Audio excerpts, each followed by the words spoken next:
리더십 역량.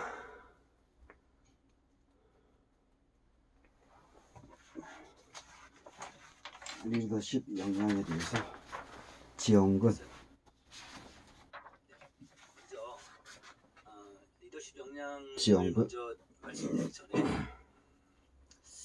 그러니까 그 직원들, 일반 직장인들이 원하는 리더가 무엇인지 그런 조사 통계들이 좀 있어서 그걸 좀 먼저 보여드리겠습니다. 네. 보시면은 직장 생활에서 리더에 대한 전반적인 인식이 어떤지 한번 쭉 물어봤는데, 리더의 역량이 전반적인 회사 생활 만족도에 영향을 준다. 이게 직장인들이 75%가 그렇게 생각하고 있어요. 이게 지금 지난해 11월달 조사한 건데, 또 직장 생활을 하면서 정말 믿고 의지할 만한 리더를 만나기가 쉽지 않다. 이것도 역시 84% 정도가 그렇다고 했고, 또 좋은 리더를 만나면 회사 생활을 더 열심히 할 수 있다. 87. 좋은 리더를 만나면 남들보다 회사에서의 성장 기회를 더 얻을 수 있다. 87.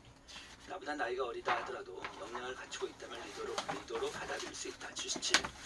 이 정도만 보더라도 이 우리나라의 직장인들이 직장 조직에서 리더가 누구냐에 따라서 조직 성과가 정말 달라지잖아요. 그런 측면에서 보면 리더십이 되게 중요한데, 그래서 좋은 리더는 직원을 춤추게 한다, 뭐 이런 카피를 만들어봤습니다. 네, 그 다음에 조직의 리더로서 갖춰야 될 조건이나 자질이 무엇입니까? 이렇게 물었더니 책임감이 가장 높게 나왔어요. 그 다음에 이제 신뢰도, 그 다음에 이제 소통 능력, 그 다음에 실무 능력, 전문성이죠. 그 다음에 리스크 관리 능력, 뭐 이런 것들이 나왔는데, 가장 높은 비율이 책임감이 나왔어요. 책임감이 이제 영어로 얘기하면 리스폰서빌리티라는 그런 단어도 있고, 또 이제 여러분들 아다시피 어카운터빌리티라는 단어가 있어요. 근데 직장에서 얘기하는 책임감이라는 개념을 보면 저는 어카운터빌리티가 더 맞다는 느낌이 드는 거예요. 이게 무슨 뜻이냐?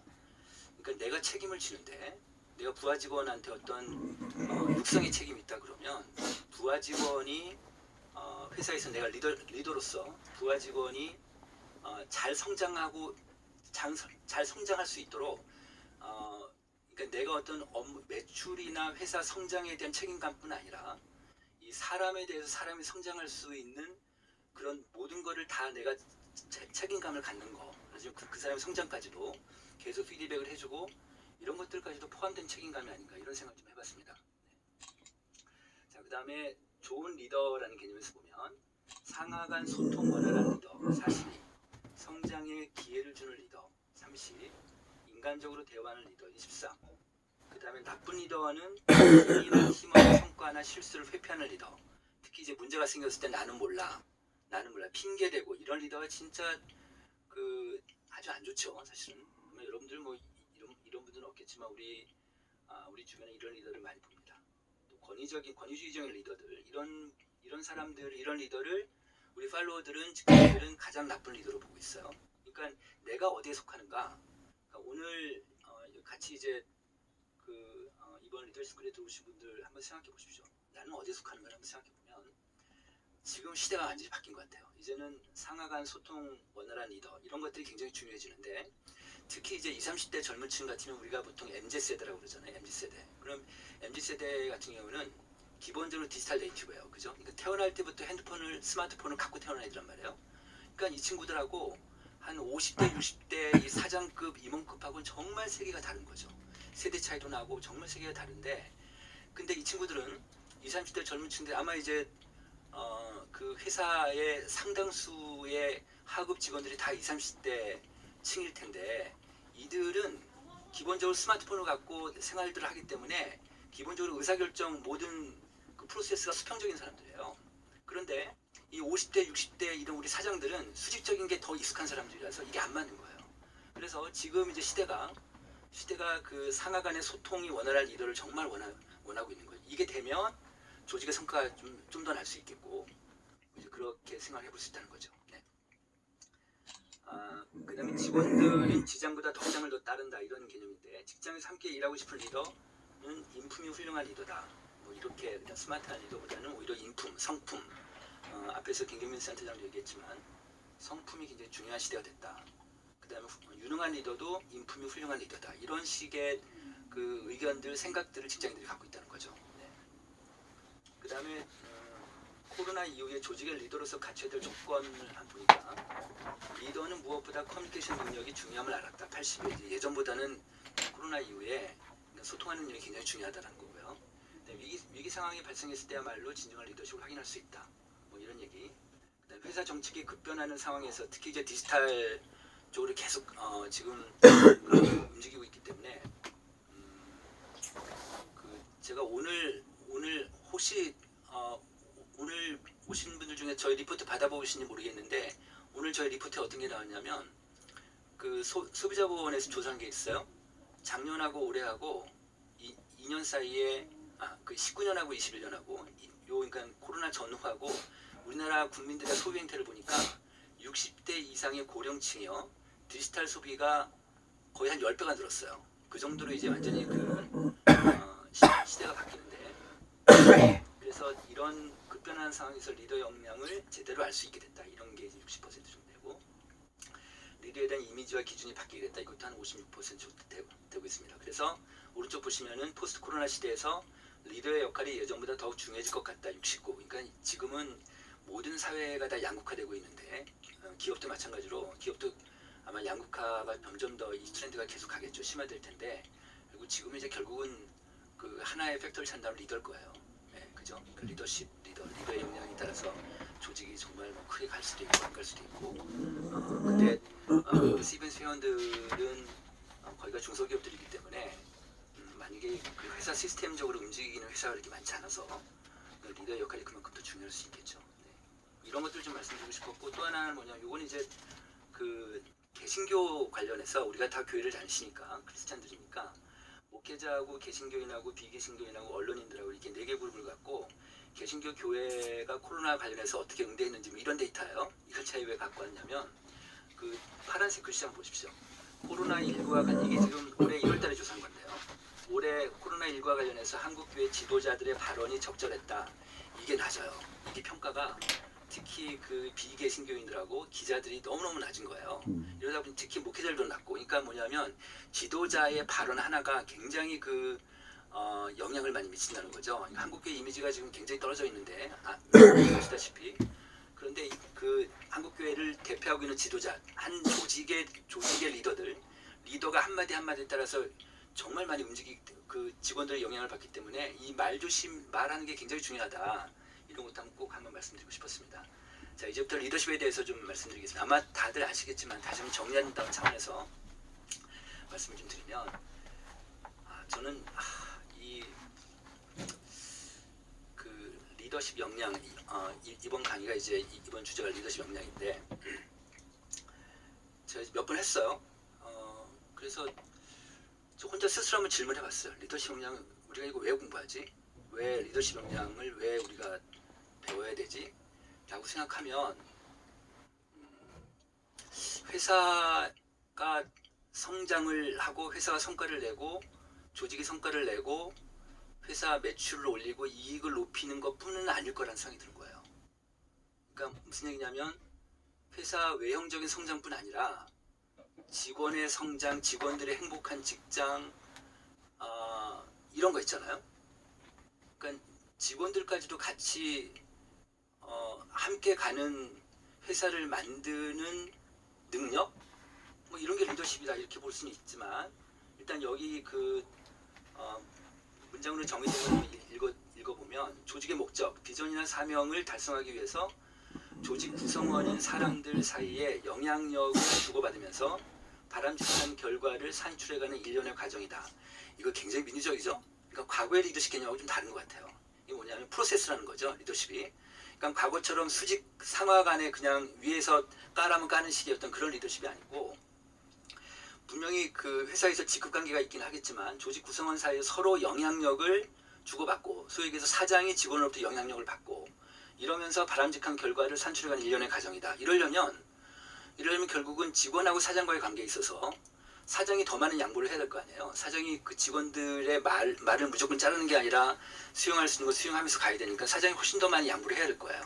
뭐 이런 게 리더십이다. 예를 들면 그래서 리더십 함수를 보면은 리더십의 결과 이게 성과라고 본다고 하면은 환경 지금 환경이 워낙 많이 바뀌고 있으니까 그 다음에 구성원 그 다음에 리더 특성 구성원이라면 이럴 수 있겠죠. 직원들의 역량이 굉장히 예를 들어서 우리 회사 같으면 지금 우리가 지금 내 회사 같으면 뭐 스카이 출신만 다 있다. 그럼 굉장히 그 직원들의 역량이 뛰어날 수 있겠고 그 다음에 뭐 아주 그러니까 뭐 그 학력이 낮은 직원까지 다 있다고 하면 아무래도 역량이 떨어지고 말귀도 잘 못 알아들 테니까 뭐 그런 특성들.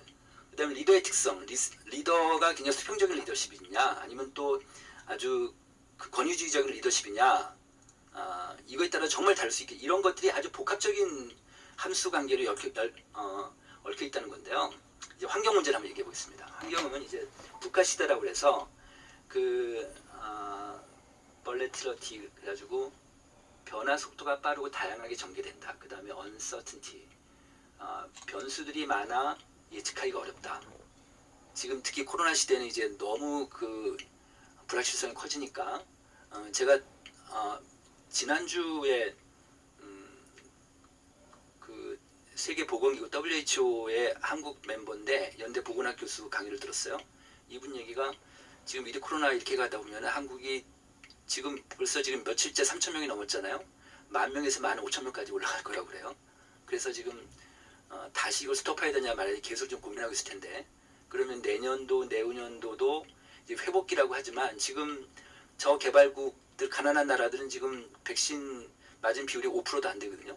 뭐 이런 상태에서 지금 그냥 불안정적으로 가고 있어서 한국도 내년이나 내후년까지 회복기인데 이게 다 완벽하게 지금 종식이 안 될 테니까 그런 불확실성, 그 다음에 컴플렉시티, 다양한 변수들이 얽혀 있어서 단순하지 않고 복잡하다. 이제 뭐 심플하지가 않은 거죠. 그다음에 ambiguity, 그다음에 매사에 모호하다, 굉장히 모호하다 이런 거. 그다음에 이제 ESG 경영인데 이건 다들 아실 거예요. 환경 문제. 이제는 기업이 제품을 만들 때 그냥 막 만들어내는 게 아니라 환경을 생각해야 되고 친환경적인 그런 걸 만들어야 되고 소비자들이 이제 그런 걸 갖고 판단하니까 그런 사회적 책임들, 그러니까 사회적으로 이게 얼마나 그 이익이 있고 사회적 책임까지도 생각하면서 하는 거. 특히 뭐 예를 들어서 기업이 돈을 벌면 그걸 갖고 그 사회에 뭐 환원을 한다든지 뭐 가난한 사람을 돕는다든지 이런 것들. 그다음 지배구조 거버넌스, 그러니까 회사에서의 재무라든지 그런 것이 투명해야 되고 이런 것들이죠 말하자면. 그래서 리더십 시사점을 보면은 미래에 대한 통찰력, 직관력도 가져야 되고, 그다음에 공감도 해야 되고, 그다음에 대응도 굉장히 또 신속하게 해야 되고, 민첩하게 해야 되고, 또 어려웠을 때 다시 회복 바로 할 수 있는 그런 역량도 있어야 되고, 그다음에 또 임파워먼트, 그러니까 그 위임하는 거죠 말하자면. 얼마나 또 위임을 잘하는지 이런 것도 굉장히 중요한 그 리더십의 변수가 되겠다는 건데요.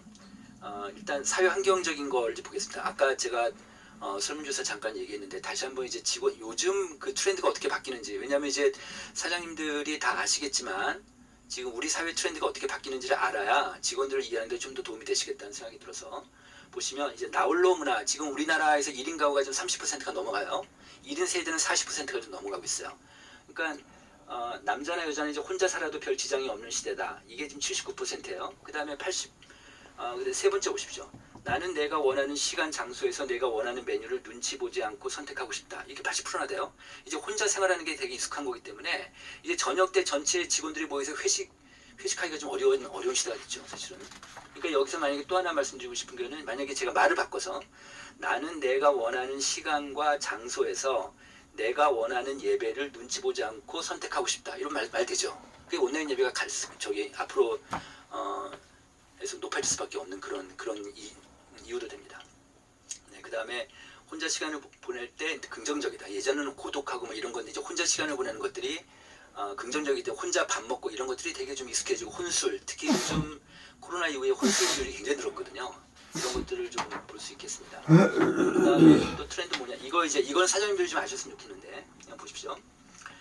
우리 사장님들이 한 50대다 50대 연령이다 그러면 요 아래 이게 뭐냐면 나는 다음의 연령대에 대해서 세대 차이를 느낀다라는 거예요. 그렇다고 응답한 비율이에요. 50대 아래에서 두 번째 50대 보십시오. 50대 연령층들한테 물어봤더니 자기 50대에는 세대 차이를 느끼는 비율이 4%밖에 안 되는데 40대는 32%가 세대 차이를 느낀다고 하고 30대 연령대들한테는 71%가 세대 차이를 느낀다고 하는 거예요. 그런데 50대 연령층에서 자기보다 10살 많은 60대에는 세대 차이를 느끼는 비율이 20%밖에 안 돼요. 그죠? 그 다음 60대 이상 60대 이상 같은 경우는 50대에 대해서 세대차를 느끼는 비율이 23%인데 40대에 대해서는 61%가 높아지죠. 그죠? 그러니까 무슨 얘기냐면 자기보다 20살 아래는 세대차를 느끼는 거예요.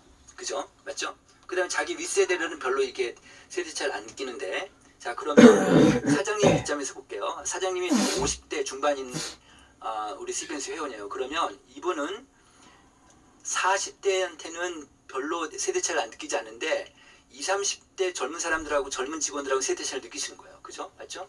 그런데 다시 다시 한번 볼게요. 그럼 20대 젊은 직원들 볼게요. 20대에 보면은 20대는 40대, 30대한테는 세대차이 느끼는 비율이 22%인데 40대한테는 72%예요. 그러니까 그냥 30대 직원들 같은 경우는 50대 연령층한테 69%가 세대차를 느끼네요. 그러니까 회사에서 20살 터를 넘어가면 세대차를 느끼는 거예요. 말하자면. 그죠? 그래서 내가 사장인데 내가 지금 60이에요. 만으로 60이야. 그러면은 40대, 그러니까 60대면은 40대죠. 40대만 해도 그런 부장급이나 뭐 팀장급 될 텐데 벌써 세대 차이를 느끼시는 거예요. 특히 40대도 마찬가지일 거고. 그래서 그 중간 관리가 되게 중요하다. 중간 관리자가 되게 중요하다. 특히 20, 30대 직원 같은 경우는 사장님이 직접 컨트롤할 생각이 말고 중간에 한 사람은 그 연령대에서 같이 세대를 공감할 수 있는 그런 중간 관리층을 활용하는 게 굉장히 중요하겠다. 뭐 이런 걸 좀 말씀드리고 싶었고. 그 다음에 지금 이제 제가 리더십도 이건 굉장히 중요할 것 같아가지고 이걸 같이 갖고 왔습니다. 이게 뭐냐면 KBS 시사기획 창에서 올해 6월달에 조사한 건데요. 그 20, 30대 그 MZ세대들하고 그다음에 그들의 부모 세대 50대에 각각 600명씩 1200명을 조사한 거예요. 그 데이터인데 한번 볼게요. 586 세대 자기 부모 세대 왼쪽 그래프 보십시오. 부모 세대 자기의 부모 세대 586 세대는 젊은 세대와 비교해 노력한 것에 비해 너무 많은 걸 누리고 있다. 청년들이 57%가 그렇다고 생각하는 거예요. 근데 본인들 50대는 32%만 그렇다고 생각하고요. 이게 무슨 얘기냐. 그 다음에 이제 오른쪽 표 보십시오. 586 세대 자기 부모 세대는 위선적이다. 청년들이 한 60%, 5명 중에 3명 중에 그렇게 생각하는 거예요. 자, 이게 무슨 말이냐면 직원들 20, 30대 직원들이요. 사장들 볼 때 이렇게 생각해요. 그러니까 직원들이 사장을 볼 때 우리 사장님은 조금 노력하긴 했겠지만 우리 세대와 비교해서는 너무 많이 누리고 있어. 그 다음에 우리 사장님 세대는 위선적이야. 이렇게 생각하는 거예요. 네, 이거를 우리가 좀 알고 갔으면 좋겠다는 거고요. 자, 그 다음에 또 하나는 20대 남자를 유난히 좀 이대남이 지금 계속 이슈가 되고 있는데 올해부터 이대남을 잠깐 볼게요. 이대남, 3대남도 비슷한데 3대남도 비슷해요. 여기 보시면은 이게 뭐냐면 이제 설문을 할 때 귀하의 사회 경제적 위치가 어디에 됩니까? 이렇게 물었어요. 그래가지고 가장 최상층은 그러니까 가장 높다 10점부터 1점까지 이렇게 이제 응답을 하게 한 거예요. 체크를 하게 한 거예요. 그 다음에 이 사람들한테 뭘 물어봤냐면 기회가 되면 내 것을 나눠서 다른 사람을 도울 것이다. 예 아니오로 대답하겠어요. 그냥 보십시오. 중년 남성 50대 남자 여자는요 부자일수록 나눠주려고 하는 비율이 높죠. 그죠? 그런데 20대 청년, 20, 30대 청년 여성은 어른 부모 세대보다는 못하지만 그래도 여자들은 부자일수록 조금 나눠주려고 해요. 그런데 오른쪽 그 밑으로 꺾여 있는 그래프 한번 보십시오. 청년 남성 20대 30대 남자들은요 부자일수록 나눠주고 싶어 하지 않아요. 이게 지금 우리 사회 특징입니다. 그러니까 회사에서 20, 30대 남자 직원들이 되게 독특해요. 이걸 좀 아시고 갔으면 좋겠다고요. 네, 또 볼게요. 그 다음에 집값 상승은 미래에 대한 나의 희망을 무너뜨렸다.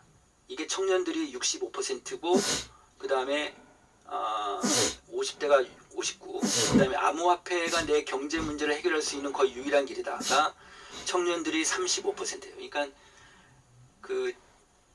이 정도 35%가 그렇다고 대답을 했다면 이 사람들은 분명히 다 암호화폐를 하고 있을 거 아니에요. 비트코인 투자를 했다는 거잖아요.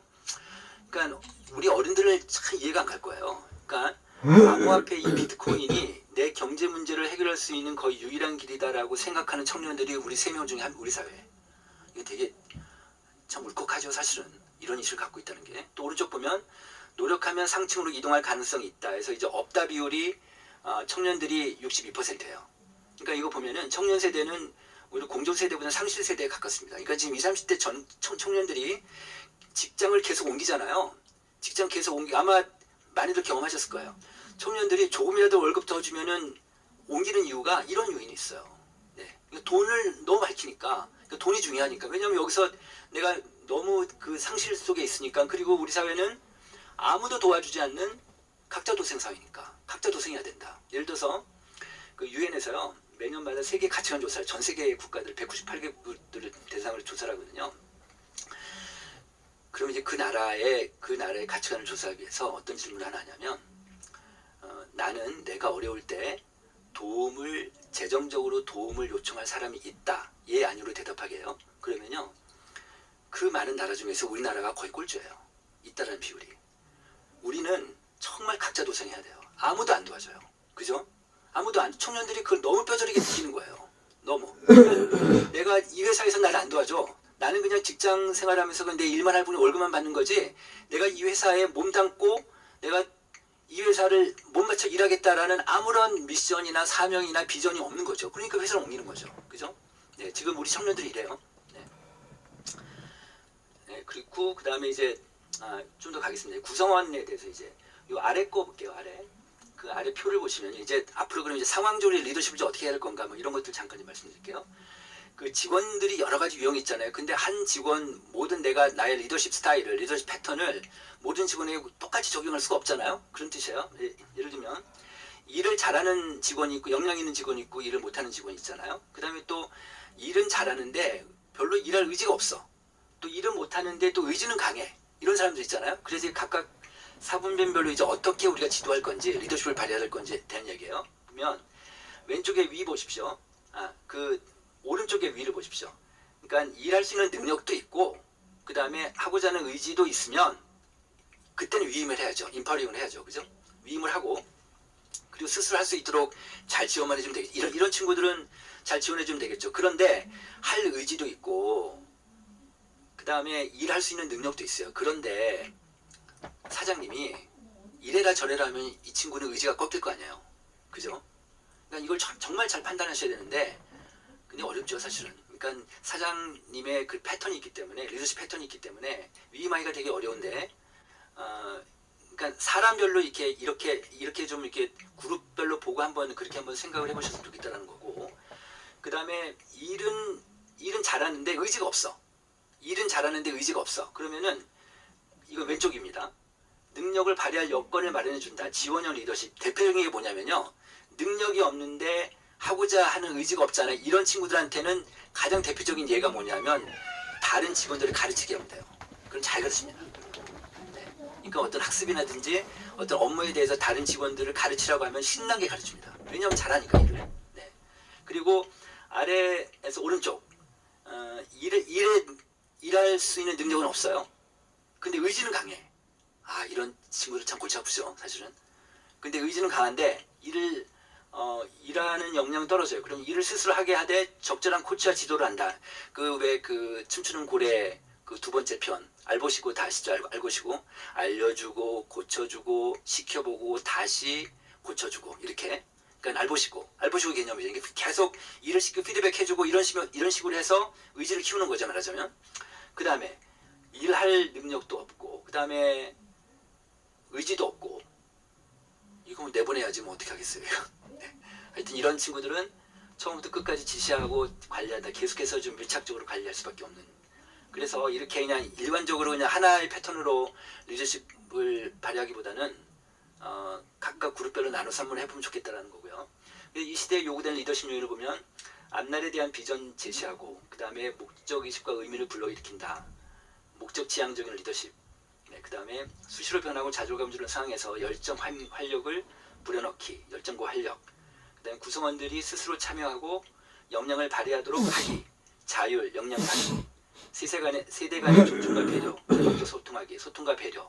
진짜 좋은 말들인데 그러니까 지금 이 시대에는 뭐 예전부터 그랬지만 이 시대에는 이런 리더십이 되게 중요해요. 소통에 지금 뭐 다들 우리 사회 전체가 소통 얘기하니까 기업 문화도 마찬가지로 소통을 해야 되는데 이 부분을 정말 고민을 좀 많이 하시고 그다음에 팁 같은 걸 좀 오늘 몇 개를 드리도록 하겠습니다. 네. 아까 제가 얘기했던 MZ세대 지금 거의 회사의 직원들 큰 회사들 같으면은 직원들이 한 60-70%가 MZ세대이기 때문에 이거 무시 못하잖아요. 그래서 이 사람들은 아까 제가 얘기한 것처럼 디지털 네이티브예요. 그러니까 제가 좀 더 구체적으로 설명하면 이 친구들의 어떤 특성이 있느냐. 예를 들어서 그 우리 어른 세대하고 달리 물건을 구매한다고 할 때 온라인으로 정보 탐색을 해요. 맞죠? 그죠? 온라인에서 다 뒤져봐요. 다 그 인포메이션을 다 보고 그 다음에 오프라인 가서 물건을 구매해요. 그리고 나서 다시 온라인으로 와요. 온라인으로 와서 또 온라인에서 제품을 또 나눠요. 근데 이 친구들은 굉장히 그 스테이지가 그 단계가 되게 매끄러운 거예요. 맞죠? 그죠? 되게 매끄러워요. 되게 자유스러워요. 근데 우리는 이건 온라인이야, 이건 오프라인이야. 이거 구분이 있어요. 우리는. 그러니까 근데 이 친구들은 온라인, 오프라인이 굉장히 자연스러운 거예요. 그러니까 회사 문화 시스템을 어떻게 이렇게 갖고 가는 거냐. 그래서 재택근무가 지금 큰 회사를 같으면 재택근무가 지금 20-30% 이상은 되잖아요. 다 그렇게 되죠. 아니다. 한 30-40% 될 거예요. 꽤 높은데 그러니까 재택을 하더라도 온오프라인이 굉장히 매끄럽게 지금 하고 있는 거죠. 그래서 이 옴니 채널, 그러니까 온라인하고 오프라인하고 채널을 이게 그 같이 해서 회사 운영하는 게 되게 이것도 하나의 리더십이라고 볼 수 있을 텐데, 근데 제 아들이 있어요. 제가 아들 며느리하고 같이 살아요. 근데 그 저희 집에서 저도 집에서 일할 때가 많아서 제가 듀얼 모니터를 하나 새로 샀어요. 그래가지고 모니터 이제 옆에 놓고 제가 하나 사가지고 이제 그걸 제가 그 조립을 하려고 이제 다 손을 끼웠는데 화면이 안 나오는 거예요. 도저히 모르겠더라고요. 이렇게 보고 저렇게도 해보고 또 요즘 것도 사용 설명서도 없어요. 또 이게 막 이렇게 보지 안 되는 거예요. 그래서 제 아들 불렀어요. 아들 불러가지고 야 이거 좀 해봐 그랬더니 지가 그 핸드폰으로 그 네이버를 꺼내가지고 이렇게 막 그 사용 설명서가 있나 봐요. 이렇게 보더니 얘가 뚝딱 하더니 얘가 고쳤어요. 했어요. 한 몇 분 만에 한 거야. 그래서 제가 가만히 이렇게 하는 걸 보면서 얘는 나보다 똑같지가 않은데 근데 어떻게 얘는 이게 하지 나는 못하고 그러니까 이게 확실히 디지털 네이티브가 다른 것 같아요. 그러니까 시대가 다른 거지. 네. 그래서 우리가 이 친구들이 회사 나가게 하면 안 되니까 그대로 잘 잡아두고 회사를 키워야 되니까 회사 환경이나 시스템이나 사장의 마인드를 바꾸자는 건 절대로 어렵다. 이런 말씀을 좀 드리고 싶고, 그 다음에 아까 제가 얘기했던 ESG 이걸 좀 또 하나 말씀드리고 싶어요. 이게 지금 작년 초부터 갑자기 떴어요. 사실은 예전부터 ESG 그랬는데 이게 지금 전 세계에 지금 급속하게 재편시키고 있는데 기업의 필수 가치가 됐죠. 이제는 소기업까지도 이제 이 컨셉으로 갈 수밖에 없을 것 같은데 회사의 정체성, 이미지, 체질 개선에 도움을 줄 수 있는 컨셉이다라는 건데 이건 또 우리가 일터 사역자로서 하나님 나라의 가치를 구현하기 위한 통로다. 이게 왜 이런 생각을 하냐면 제가 하나 예를 들게요. 쉬운 예를 하나 들게요. 교회 청년들 있죠. 교회 청년들이 교회 만족하는 청년들 있잖아요. 그 다음에 교회 청년 중에 만족하지 않는 청년들이 있어요. 그러면은 교회 청년들 만족하는 이유를 물어봤더니 교인 간의 진정성 있는 관계가 교제예요. 이 친구들은요. 목사님 설교가 아니에요. 어른하고 달라요. 교제, 관계 이거고요. 두 번째가 근데 33%하고 31% 비슷하잖아요. 이웃과 사회를 위한 사회적 책임을 얼마나 수행하느냐 우리 교회가 완전히 생각이 다른 거예요. 이 MZ세대들은 청년들은 그러니까 교제가 진정성 있는 교제를 할 수 있는가, 이런 펠로우십을 나눌 수 있는가, 신앙적인 교제를 할 수 있는가 하고 그 다음에 이게 우리 교회가 얼마나 이웃을 위해서 일할 수 있는 이웃을 위해서 봉사할 수 있고 이웃과 함께 갈 수 있는가, 이게 이 친구들은 굉장히 중요한 교회를 선택하는 만족하는 팩터가 된 거죠. 오른쪽 볼게요. 그럼 불만족하는 청년들한테 물어봤어요. 왜 불만이냐고 그랬더니 교회 지도자들의 권위적인 태도가 못마땅하다는 거예요. 우리는 까먹 같잖아요. 그러니까 근데 저희 같으면 제가 청년 때라든지 그 다음에 30대 40대 때 어른들 교회 장로들이 얘기하면 다 들었지. 다 무조건 순종했죠. 근데 요즘 청년들은 안 그런 거예요.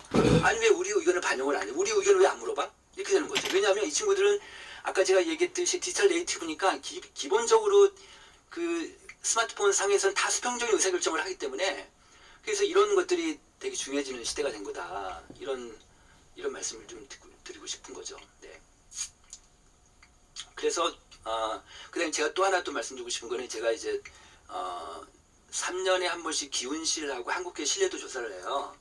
근데 매번마다 어떤 설문을 하냐면 한국교회 신뢰도를 올리기 위해서는 일반 국민들한테 어떻게 했으면 좋겠습니다. 이게 질문을 해봐요. 그러면요 의외로 국민들이 어떤 대답을 하냐면 교회 재정 투명성을 얘기를 해요. 재정 투명성을 1위로 얘기를 해요. 그러니까 좀 거버넌스를 좀 잘해라.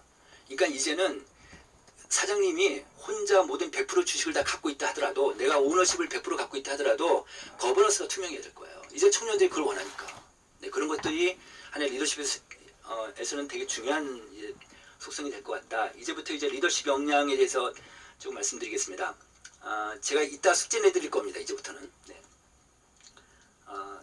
일터 영성, 첫 번째 영성인데 이제 2000년대부터 들어서서 이제 일터 영성에 대해서 관심이 높아지고 학문적인 연구 결과들이 나타난다 그랬는데 이제 일터 영성이라는 거는 일과 조직에서 어떤 그 매출을 올리고 뭐 성과를 내고 이런 것보다 여기서 내가 의미가 있느냐, 근데 이 회사에서 내가 일할 의미가 있느냐, 지금 우리 사장님이 이 회사의 임원들이 나를 인정해 주냐, 나의 존재를 인정해 주고 정말 나를 위해 주냐, 이런 것들이 되게 중요하다는 거죠. 그래서 그 본인에 대한 내면의식, 그 다음에 타인에 대한 공감의식, 그러니까 그 회사의 리더들이 나에 대해서 공감해 줄 수 있는가, 이게 영성이에요, 말하자면. 그죠? 그러니까 리더 입장에서 보면 직원들을 얼마나 공감해 주는가, 그다음 공동체의식을 갖게 하는가, 이런 것들이 되게 그 영성이라고 볼 수 있는 거죠. 그래서 영성 리더십 아래라고 보시면은 리더와 구성원들이 일터에서 소명의식과 동료를 통해서 영성 웰빙을 가지도록 자신과 다른 사람들을 내재적으로 동기부여한다. 이건 뭐 월급을 더만 주는 게 아니라 우리는 아시다시피 그 인사관리론에 보면은 급여를 인상한다 해서 그 효과가 3개월밖에 안 가거든요. 그렇잖아요, 그죠? 급여 올린다가 다가 아니거든요. 이 사람들 어떻게 동기부여를 시킬 수 있는가가 되게 중요한 건데, 이것도 하나의 리더십 역량이 되게 중요한데, 이거를 통칭해서 영성이다, 이렇게 좀 표현할 수 있겠고요. 두 번째 이제 공감이죠. 어떤 상황에 대해서 타인의 입장에서 생각하고 다른 사람의 감정, 욕구, 사고, 행위들을 이해하는 능력이다. 그러니까 바깥 세상에서 무슨 일이 벌어지고 있는지 항상 관심을 갖고 깊이 공감하면서 살펴본다. 예를 들어서 직원들하고 뭐 회식을 해요. 뭐 저기 식사를 같이 하는데 어느 직원이 툭 던져요. 제 아내가 아파요. 근데 그거를 캐치 못하는 거예요. 예를 들면. 그런데 캐치하는 그 리더가 있을 수 있잖아요. 그러면 그 아내가 아픈 거를 기억을 하고 있다가 아내가 어때? 며칠 뒤라도 한번 물어주면 그거 공감하는 거잖아요. 그죠? 이게 직원들은 감동할 수 있죠. 사람이라. 그죠? 네. 그다음 또 하나는 이제 소비자들의 니즈를 얼마나 공감할 수 있는가. 그래서 뭐 그 지금은 웬만한 대기업들은 신제품이나 모든 소비자 조사를 해서 소비자들의 워딩을 여보세요? 직접 듣고 보이스를 다 듣는데 맞지. 제가 아직 소비자들의 그 번호 못 보냈네. 언맨 니즈라는 단어 아시죠? 그러니까 충족되지 못한 니즈를 내가 얼마나 공감하는가에 따라서 그 공감 네, 정도에 제가 곧바로- 따라서 네. 제품을 시간 되는 대로 만드는 거죠. 보내주시면 됩니다. 네, 네. 그래서 공감 네, 소비자들에 고맙습니다. 대한 그 네. 니즈에 대한 네. 공감도도 굉장히 중요할 수 있을 것 같다. 이런 얘기고, 두 번째, 공감 리더는 부하, 동료의 관심사가 무엇인지 살피고, 이거 되게 중요하죠. 근데 그냥 일 중심의 사장님들은 이제 쉽지 않을 거예요. 그러니까 직원들, 특히 20, 30대 젊은 층들 하면 진짜 공감을 많이 하셔야 되는데, 이들을 진짜 마음으로 품을 수 있냐, 가슴으로 품을 수 있냐. 공감 리더는 부하, 동료의 관심사가 무엇인지 살피고, 그들이 사용하는 언어와 제스처에 주의를 기울이고, 단지 이벤트가 아니라 일상에서 항상 공감하는 모습을 진정으로 보여야 된다. 그러니까 지금 이 시대는